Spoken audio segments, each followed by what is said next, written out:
प्रिय विद्यार्थियों, कैसे हैं आप सभी लोग।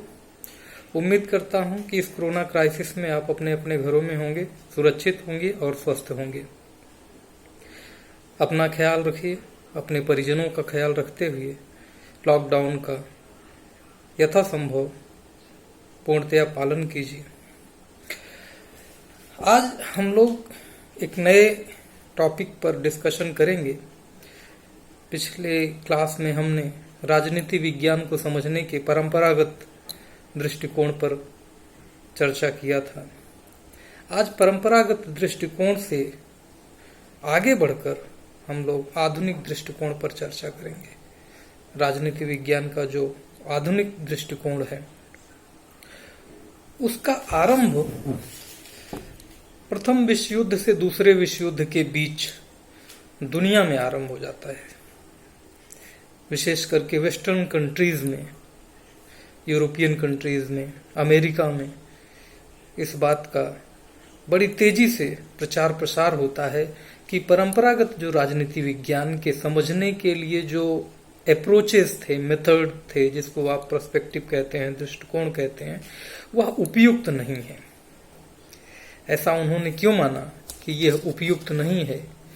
क्योंकि प्रथम विश्व युद्ध और दूसरे विश्व युद्ध के बीच राजनीतिक जो संरचना है, दुनिया की राजनीतिक संरचना, भारत में भी आएंगे हम, लेकिन पहले ये समझें कि दुनिया की जो राजनीतिक संरचना है, विश्व का जो औद्योगिक विकास हो रहा है, सैन्य क्षमताओं का किस तरीके से सृजन और उनका प्रचार प्रसार किया जा रहा है, और इसके अलावा वैज्ञानिक तकनीकी की जो उपलब्धियां हैं उसको किस तरीके से राज्य और व्यक्ति के संबंधों के रूप में समझा जा रहा है।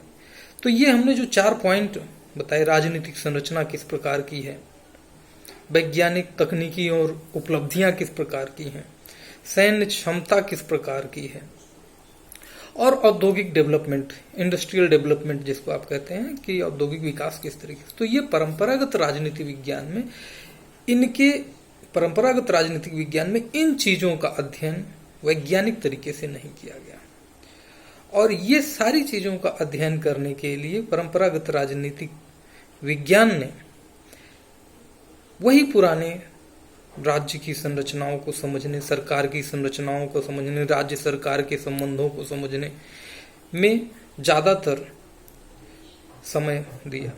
लेकिन आधुनिक राजनीति विज्ञान में इन सब से हट करके मानव के व्यवहार के अध्ययन की शुरुआत की जाने लगी, क्योंकि यह माना जाने लगा कि जो समस्त प्रकार की राजनीतिक और सामाजिक संरचनाएं हैं वो मानव व्यवहार से नियंत्रित होती हैं और उन्हें नियंत्रित करती हैं। इस प्रकार से हम ये देखें कि मानव व्यवहार, ह्यूमन बिहेवियर जो है वह किस तरीके से देश, काल और परिस्थितियों के अनुसार बदलता है, और बदलने के उपरांत उसके जो परिणाम आते हैं वह किस प्रकार से ज्यादातर ह्यूमन सेंट्रिक हुए हैं, ना कि स्टेट सेंट्रिक या गवर्नमेंट सेंट्रिक जिसको आप कह सकते हैं।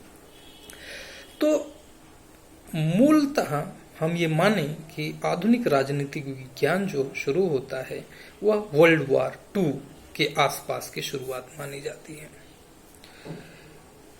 परंपरागत जो राजनीतिक विज्ञान है उसका अपना महत्व है, लेकिन आधुनिक राजनीतिक विज्ञान ने दुनिया को कॉन्फ्लिक्ट के रेजोल्यूशन के लिए नए नए आयाम दिए, दुनिया को और व्यवस्थित और वैज्ञानिक बनाने के लिए नए उपागम दिए, जिसको राजनीति विषय में अध्ययन करना प्रमुख उद्देश्य माना गया।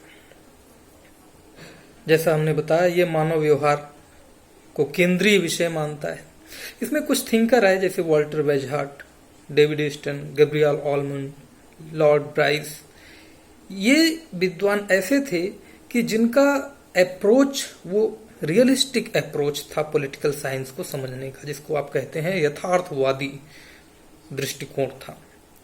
इसके बाद जो Graham Wallas, Arthur Bentley, George Catlin, Harold Lasswell, ये ऐसे कुछ थिंकर हुए 1930s 40s के डिकेड्स में जो ह्यूमन बिहेवियर की स्टडी पर इनका अत्यधिक जोर रहा। इसके आगे जब हम चलते हैं, कुछ और ग्रुप में अगर बांटे, हम थिंकर को देख रहे हैं कि कौन कौन से ऐसे थिंकर हैं और उनका पर्सपेक्टिव क्या है। जैसे हमने बताया, वाल्टर वेजहार्ट हो, वुड्रो विल्सन हो, लॉर्ड ब्राइस हो, इन सब का जो अप्रोच था वो realistic approach to understand political science. Another political thinker, you can say philosopher, political scientist like Graham Wallas, Arthur Bentley, George Catlin, Harold Lasswell, इन सब का जो अप्रोच था ह्यूमन बिहेवियर के अध्ययन पर इनका सर्वप्रमुख जोर रहा पॉलिटिकल साइंस के विषय के रूप में। इसके आगे जब हम आते हैं, चार्ल्स मेरियम का नाम आप सुनते होंगे, जिन्होंने 1925 में अमेरिकी राजनीति विज्ञान एसोसिएशन में राजनीति विज्ञान के अध्ययन पर जोर डाला।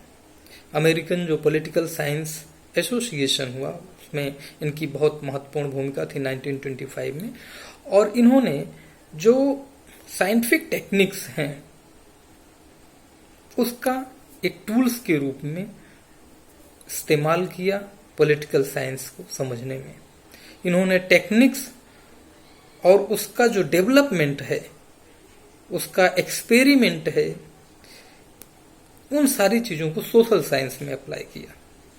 आप समझ रहे होंगे कि साइंटिफिक टेम्परामेंट्स के थ्रू, साइंटिफिक टूल्स के थ्रू पॉलिटिकल साइंस को समझने का प्रयास ह्यूमन बिहेवियर के माध्यम से इन सब वैज्ञानिकों ने किया। ऐसा आप प्रश्न कर सकते हैं कि ऐसा क्यों हुआ? ऐसा इसलिए हुआ क्योंकि जो traditional approach of political science था वह कहीं ना कहीं फेल हो रहा था। क्यों फेल हो रहा था? क्योंकि आपके सामने, मतलब दुनिया के सामने, दो बड़े विश्व युद्ध हुए।